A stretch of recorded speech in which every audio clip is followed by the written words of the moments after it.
Finally 2025 का साल बहुत ही जल्द खत्म होने वाला और इस साल भी गेंशिन वालों ने हम लोग को काफी सारे कैरेक्टर्स भर भर के दिए हैं, जिनमें से कुछ कैरेक्टर्स काफी ज्यादा अच्छे थे और कुछ ऐसे भी थे जो रहना और ना रहना उनका एक ही समान था। सो आज की इस वीडियो में मैं तुम्हें अपने गेंशिन के टॉप 5 वो कैरेक्टर्स बताने वाला हूँ जो मुझे इस साल के अंदर काफी ज्यादा अच्छे लगे। सो हाँ, अगर तुम चैनल पे नए हो तो सब्सक्राइब कर लो, वीडियो को लाइक कर लो। चलो अब हम लोग अपने वीडियो को शुरू करते हैं। सो रैंकिंग देने से पहले मैं तुम्हें ये चीज बता देता हूँ कि मैं कैरेक्टर्स को आखिर में किस बेसिस पे रैंक करने वाला हूँ। सो इस रैंकिंग के अंदर मैं इन सारे कैरेक्टर्स को उनकी स्टोरी और लोर के ऊपर उनको रैंकिंग देने वाला और ऑफ कोर्स उनकी जो पर्सनालिटी और मैं उन कैरेक्टर्स के साथ कितना ज्यादा कनेक्टेड फील किया था और मुझे कितना ज्यादा अच्छे लगे थे वो। सो नंबर 5 पे मैं रखने वाला हूँ हमारी बॉस ऑफ द क्यूरेटोरियम नेफर को।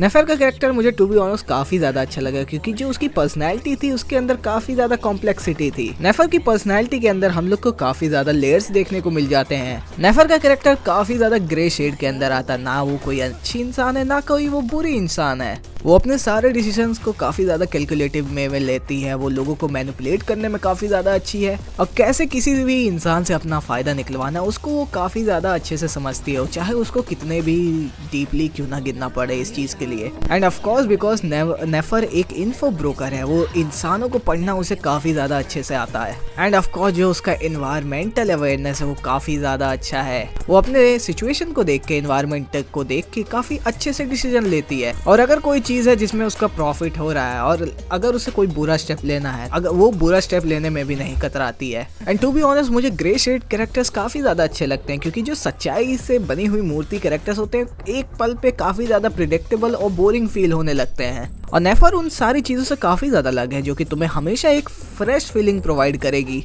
और चाहे जो हो जाए तुम उसको प्रिडिक्ट नहीं कर सकते कि आगे जाके ये क्या करने वाली है। एंड ऑफ कोर्स उसका कैरेक्टर डिजाइन भी काफी ज्यादा अच्छा है। नंबर 4 पे मैंने रखा है हमारी पायरो ऑर्कन यानी माविका को। माविका की अगर पर्सनालिटी वाइज हम लोग बात करें तो ऑफ कोर्स उसकी पर्सनालिटी काफी ज्यादा अच्छी है जो कि एज अ पायरो ऑर्कन उसे सूट भी करती है। She is a very good leader, अपने नेशन को बचाने के लिए वो किसी का भी सेक्रीफाइस देने के लिए तैयार रहती, चाहे वो उसका खुद ही का क्यों ना हो। और इवन दो वो पायरो ऑर्कन है और तुम्हें पता ही होगा कि गेंशिन के वर्ल्ड के अंदर ऑर्कन्स की कितनी ज्यादा वैल्यू होती है, लेकिन माविका की बात अलग है। माविका अपने नेशन के सारे लोगों से काफी ज्यादा फ्रेंडली रहती है, उनकी बातों को सुनती है और उनकी प्रॉब्लम्स को सॉल्व करने के लिए वो स्टेप्स भी लेती है, वो किसी को नजरअंदाज नहीं करती है। और माविका की जो कम्युनिकेशन स्किल है वो काफी ज्यादा अच्छी, क्योंकि तुम्हें पता ही होगा कि और भी ऑर्कन्स होते हैं जो कि अपनी जनता से कम्युनिकेट ही नहीं कर पाते हैं, वो उनके दुख को समझ ही नहीं पाते कि आखिर में उनकी जनता क्या कहना चाह रही है अपने ऑर्कन से। एंड ऑफ कोर्स नेटलाइन का जो ऑर्कन क्वेस्ट में था उसके अंदर माविका काफी ज्यादा शाइन कर रही थी और एक ऑर्कन को ऐसे शाइन करना भी चाहिए। और हाँ, माविका को देख के हम लोग को ये फीलिंग भी आती है कि yes she is very powerful because she is the pyro archon. And of course उसके पास गॉड ऑफ वॉर का टाइटल है तो उसको इतना ज्यादा पावरफुल तो दिखना ही चाहिए। इवन दो जो उसका डिजाइन है वो गॉड ऑफ वॉर से कम लेकिन सुपर मॉडल से ज्यादा रिजेंबल करता है, लेकिन still she is a very good character. Number 3 पे अब मैं रखता हूँ हमारे गोट यानी कि द फर्स्ट फटुई हार्बिंजर कैपिटानो को। और मेरे ख्याल से मुझे अब ये चीज बताने की जरूरत भी नहीं कि मैंने कैपिटानो को आखिर में नंबर 3 पे क्यों रखा है।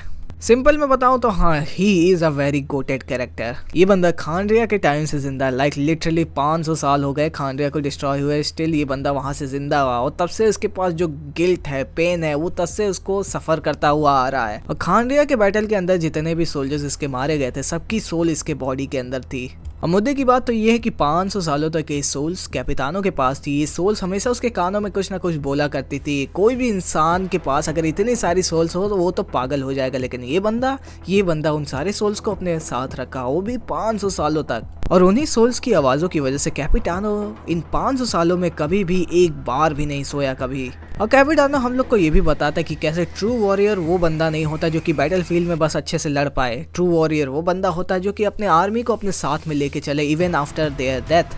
और पूरे नेटलैंड के ऑर्कन क्वेस्ट को ये बंदा अकेले अपने कंधे पे लेके चल रहा था, like he was the most interesting thing in the whole Natlan archon quest. और इवन दो कैपिटानो अपनी फीलिंग्स को एक्सप्रेस करने में उतना ज़्यादा अच्छा नहीं था, वो अपने फीलिंग्स को हाइड करना ज़्यादा प्रेफर करता था, लेकिन स्टिल तुम जब भी वो बंदा बोलता है तुम उसके गिल्ट और पेन को उसकी आवाज़ से फील कर सकते हो कि कैसे जब उसके आंखों के सामने उसका होम नेशन खानरिया का फॉल हुआ था तो वो कुछ भी नहीं कर पाया था, लेकिन वो चीज़ वो वापस नहीं होने दे सकता। इसीलिए एट द एंड हमारे गोट कैपितानो ने नेटलैंड को बचाने के लिए अपनी लाइफ तक का सेक्रीफाइस दे दिया था। और ये चीज़ कितने अच्छे से एक्सप्लेन करती कि how much goated character he was. वो बंदा आया था नेटलैंड में as the enemy of Natlan, लेकिन एंड में वो बन गया the greatest hero of नेटलैंड।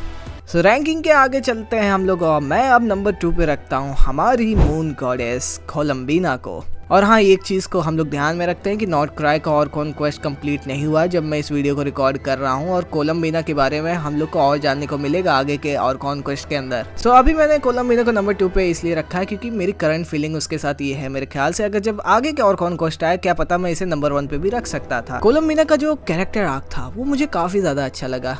She was born as a moon goddess. वो अपने यहाँ नॉर्थ क्राई में रहती थी, वहीं पे वो पैदा हुई थी, लोग उसे वर्शिप करते थे, लेकिन स्टिल कोलंबिना को ये चीज़ की फीलिंग आ गई थी कि जितने भी लोग उसे वर्शिप करते हैं उन्हें बदले में कुछ ना कुछ हमेशा उसे चाहिए रहता है। और ये चीज़ यहाँ पे हम लोग को ये चीज़ डिस्क्राइब करता है कि कैसे इंसान कितना ज़्यादा लालची रहता है हमेशा। और कोलंबिना इंसान के इस लालच को समझ गई थी, इसीलिए नॉर्थ क्राई को उसने छोड़ दिया था, वो जगह जहाँ पे उसका जन्म हुआ था, जहाँ पे लोग उसे वर्शिप करते थे एक भगवान की तरह एज अ मून गॉडेस, जो कि वो है भी। लेकिन स्टिल कोलंबिना को अपना घर इसलिए छोड़ना पड़ा क्योंकि इंसानों की नीड्स इतनी ज़्यादा हो गई थी उनके गॉड से कि वो उनको पूरा नहीं कर पा रही थी। और फिर वो स्निजनाया चली जाती, जहाँ पे उसे सार्वित्सा मिलती। फटुई हार्बिंजर्स में वो ज्वाइन हो जाती, जहाँ पे उसके बहुत सारे हार्बिंजर्स दोस्त भी बनते हैं। लेकिन स्टिल घर तो घर ही होता है। कोलंबिना को भी ये चीज़ हमेशा सताई जा रही थी, स्निजनाया उसका घर नहीं था, नॉर्थ क्राई ही वो जगह थी जो उसका घर था, जहाँ पे उसके लोग रहते हैं, जो उसका घर बनाती है। और कोलंबिना को ये चीज़ पूरे तरीके से पता थी कि अगर वो स्निजनाया में रह रही है तो उसे कुछ ना कुछ प्राइस पे करना होगा अपने रहने के लिए, जहाँ पे उसे ये प्राइस भी पे करना पड़ता है, जहाँ पे उसने अपनी काफ़ी सारी पावर लॉस कर दी थी क्योंकि सार्वित्सा ने उसे एक ऐसे मिशन पे भेजा था जहाँ पे उसने अपनी बहुत सारी पावर्स को यूज़ कर दिया था। लेकिन जैसे कि तुम्हें पता ही होगा कि धरती गोल है, कोलंबिना घूमते फिरते फाइनली वापस नॉर्थ क्राई आ गई। और कोलंबिना का कैरेक्टर भी काफ़ी ज़्यादा रिलेटेबल बन जाता है, कैसे कि हम लोग हैं, अगर हम लोग घर में रहना चाहते हैं, काफ़ी लोग घर में रहना चाहते हैं, लेकिन स्टिल हम लोग ऐसे बेरोजगार तो रह नहीं सकते, इसीलिए हम लोग को बाहर जाना पड़ता है कमाने के लिए। यट हम लोग को भी अंदर से हमेशा ये चीज़ सताई रहती कि घर की फीलिंग तो हमेशा घर ही पे आती है। बाहर हमें कितना भी अच्छा इन्वायरमेंट क्यों ना मिल जाए, लेकिन घर की फीलिंग तो घर ही में है, जो कि कोलंबिना का कैरेक्टर भी हम लोग को काफ़ी ज़्यादा अच्छे से डिस्क्राइब करता है। बाकी जो उसकी पर्सनैलिटी है वो भी मुझे काफ़ी ज़्यादा अच्छी लगी। उसकी पूरी मून गॉडेस और एंजेलिक पर्सनैलिटी उसे काफ़ी ज़्यादा सिंपल बनाती है।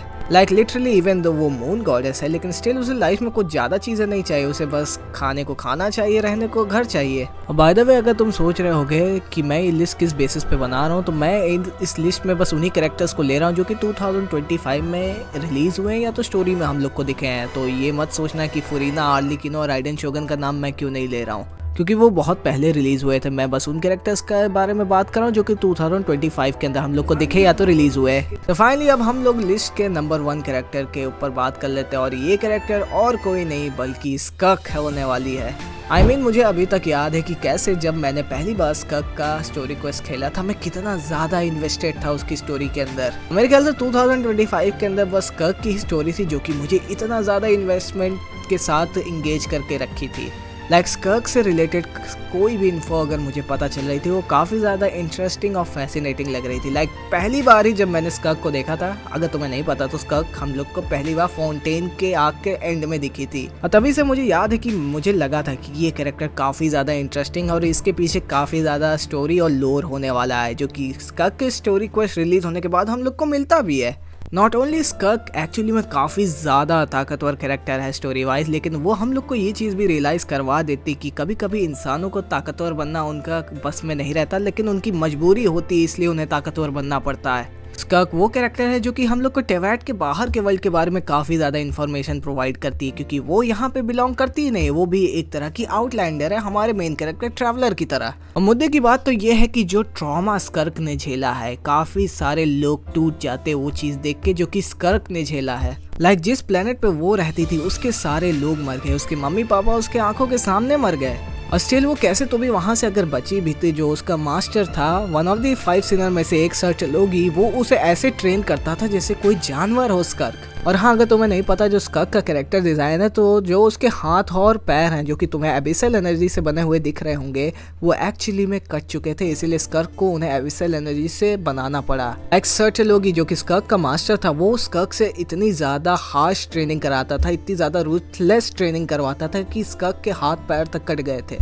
लेकिन स्टिल इतना ज्यादा दर्द, पीड़ा, सब कुछ सहने के बावजूद स्कर्क ने कभी हार नहीं माना। उसने कहा कि I will never give up. और उसी कारण की वजह से आज वो पावर के एक ऐसे लेवल पे पहुंच चुकी है जहां पे इंसान बस सोच सकते थे, कहानी लिख सकते थे उसके बारे में, लेकिन कभी भी उसे पा नहीं सकते थे। या एक लिटरली स्कर्क का कैरेक्टर मुझे काफ़ी ज़्यादा अच्छा लगा, मैं उससे काफ़ी ज़्यादा अटैच था, उसकी स्टोरी थी वो भी मुझे काफ़ी ज़्यादा अच्छी लगी थी। स्कर्क का कैरेक्टर जो हम लोग को मोटिवेशन देता है ना, कि इंसान अगर अपने लोएस्ट पे भी हो, लेकिन वहाँ पे भी एक चांस ज़रूर होता है कि तुम अपने पीक पे वापस पहुँच सकते हो। बस तुम्हें 2 चीज़ सिंपल रखनी कि तुम्हें अपने गोल्स को सेट करना और उसको पाने के लिए कभी हार नहीं माननी है। आई गेस मैं इस वीडियो के अंदर काफ़ी ज़्यादा फिलोसफिकल हो गया, लेकिन अगर तुम यहाँ तक वीडियो देख ही लिया तो चैनल को सब्सक्राइब कर लो, वीडियो को लाइक कर लो। मुझे कमेंट्स में ज़रूर बताना है कि 2025 के अंदर तुम्हारे टॉप 5 फेवरेट कैरेक्टर्स कौन थे, मैं उनको ज़रूर पढ़ना चाहूँगा। और मैं फिर तुमसे मिलता हूँ एक नेक्स्ट वीडियो में, तब तक के लिए बाय बाय।